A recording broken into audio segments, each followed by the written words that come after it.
Hello and welcome to this explainer. I am absolutely thrilled to share this one with you today. I want you to imagine, if you will, unrolling a massive, incredibly intricate blueprint right across a drafting table. We're talking crisp blue ink laid out on a classic cream grid background. But this schematic doesn't detail a skyscraper or a suspension bridge. It is a master blueprint for a mathematical machine. Today, we're diving into exactly that, the Perez Hourglass field equation, or PHFE. It's this stunning piece of mathematical architecture that takes purely abstract, static geometry, specifically the combinatorial structure of the Perez hourglass, and translates it into a tangible, functioning, continuous dynamical field. It is literally where pure mathematics meets physical engineering, and we are going to walk through these system specifications together. Okay, let's roll out this schematic. We're breaking it down into 5 parts today. 1, the computing sand. 2, anatomy of the equation. 3, biomimetic engines. 4, associative memory, or PHAM, and 5, the quantum leap. All right, part 1, the computing sand. We're shifting from static to active. Now, to really grasp this blueprint, we have to make a fundamental conceptual shift. We are taking a rigid, static mathematical object and breathing life into it, turning it into a continuous, flowing environment. Think about the foundational Perez hourglass, which is derived from the combinatorial geometry of Pascal's triangle modulo 2. Originally, it's rigid, it's fixed data. But through the PHFE, those static patterns evolve. The rigid geometric points literally transform into flowing, branching Lichtenberg figures. So those fundamental structural patterns of Fibonacci, the golden ratio, they're no longer just static shapes sitting on graph paper. In this continuous field, they are actively processing information. And that brings us to a foundational principle of this entire architecture. The quote is, "The sand is no longer falling, it is computing." I really want you to let the magnitude of that sink in for a second. In a regular hourglass, the sand just falls. It measures entropy and time. But in this dynamical synthesis, the medium itself, the complex mathematical field, is actively calculating as it flows. Moving right along to part 2, anatomy of the equation. Let's inspect the mathematical gears. Zooming into the specific gears, like an engineer analyzing the fine print of a schematic, we find our complex order parameter, psi. You can basically think of psi as the mathematical representation of our computing sand in motion. The way psi evolves over time is driven by a complex Ginzburg-Landau core. Think of that core as the main engine handling the growth and the saturation of the field. And beautifully, it's augmented with a covariant derivative, which provides a gauge-invariant electromagnetic coupling. So what we have is a system of coupled, nonlinear complex fields that are physically anchored right into Maxwell's equations. Now, to really understand how this is assembled, we have to look at how every mathematical symbol here maps directly to a physical mechanism. We've got a north hemisphere that governs additive Fibonacci-like growth. That's our expansion phase.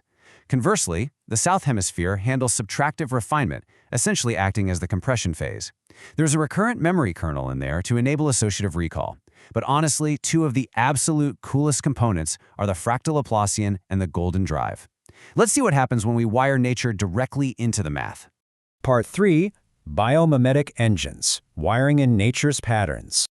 So here are those engines in action. First, you have the golden drive. Mathematically, it injects an adaptive self-similarity and golden angle harmonics, which is roughly 137.5 degrees, straight into the field. It perfectly mimics the additive growth spirals you'd see in a nautilus shell. Then, working alongside it is the fractal Laplacian. Implemented in Fourier space, this promotes scale-free stochastic branching. It generates these highly intricate arborescences that look exactly like the Lichtenberg figures in a lightning strike. We're essentially capturing directed chaos in an equation and perfectly marrying it with order.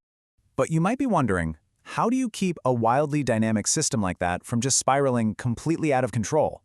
The answer lies in its bidirectional flow. The entire machine is structured with that north hemisphere driving the additive Fibonacci expansion, while the south hemisphere continuously applies a subtractive, antimatter filtering process. It is a constant, folded balance of expansion and compression. And standing right at the absolute center of this, acting as the ultimate structural safeguard, is something incredibly special. That safeguard is the Theorem 7 parity projector, or just P7. In our engineering schematic, this is the main load-bearing pillar. P7 is a linear operator that enforces an unbreakable rule of parity and symmetry preservation.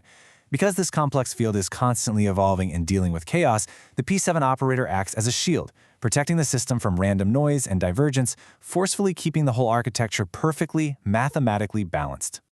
Now, if you wanted to take this blueprint off the drafting table and actually build a digital model of it, you have literal assembly instructions for Python. Step 1, you set up a pseudospectral method, which essentially builds the digital canvas for your continuous fields on a 2D periodic torus. Step 2 is time integration. Here, you're using adaptive runge-kutta methods to wrestle with the unpredictable stochastic chaos while simultaneously using a split-step Fourier method to handle the linear parts. And finally, step 3 is stability and control. This requires strict surveillance of any parity violations, where you aggressively average the field with its own mirror image just to maintain that crucial Theorem 7 stability. Okay, part 4, associative memory, or FAM, the functional application. Because the PHFE isn't just some beautiful theoretical exercise, it is the actual motor for a functional application known as the Perez Hourglass associative memory. It works like this. You feed an input signal into the memory kernel, into the hourglass itself. Deep inside, a recurrent memory kernel that is heavily modulated by the golden ratio goes to work. This gives the equation its distinct PHAM flavor, actively filtering out noise to retrieve the original data perfectly. The ultimate objective, mapped out on this blueprint, is to forge a provably perfect, totally noise-resilient associative memory system. And finally, part 5, the quantum leap, scaling this entire thing up. Turning to the very last page of our blueprint, let's look at how we jump from the classical to the quantum realm. In the classical PHFE, remember, we relied on a complex Ginzburg-Landau core, harmonic modulations driven by the golden ratio, and standard stochastic noise. But for the quantum model, the QPHFE, the whole architecture gets promoted to a nonlinear Schrödinger-like equation. We upgrade from standard noise to stochastic Lindblad channels, which is basically quantum-level noise, and we swap out those classical harmonic modulations for an incredibly sophisticated new component, 5D modular oscillators. When you visualize this quantum upgrade, it is honestly cinematic. The computing sand isn't just a classical field anymore. It operates as a density matrix. We are dealing with coherent wave function probability densities here. That means the associative recall, the memory of the machine itself, is dynamically happening in a state of coherent quantum superposition, entirely driven by fractal and modular interference. And the real secret sauce behind this quantum machine are those 5D modular oscillators. Yeah, 5 dimensions. This specific mathematical mechanism is what actually allows the QPFHE to hold multiple states of memory simultaneously. By combining fractal geometry with 5-dimensional modular arithmetic, it generates interference patterns that act as this deeply resilient associative memory running entirely in quantum superposition. So, what does this highly advanced spec sheet actually deliver? By integrating these elements, the QFHFE achieves true noise-resilient associative recall. It miraculously preserves that P7 parity and symmetry protection even when subjected to the highly unstable quantum regime. It seamlessly manages stochastic Lindblad channels right alongside a fractal Laplacian. And most importantly, it executes that signature bidirectional north-south folding while holding coherent superposition memory. It is a truly monumental achievement in theoretical design.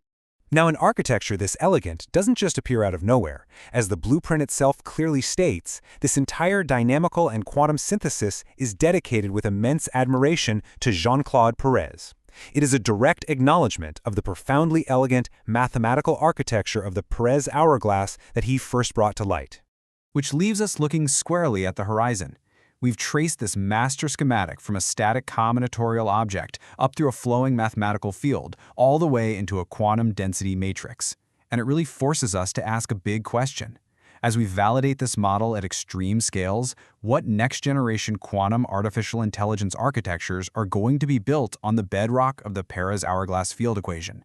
The blueprint is unrolled, the construction has just begun. Keep learning and stay curious.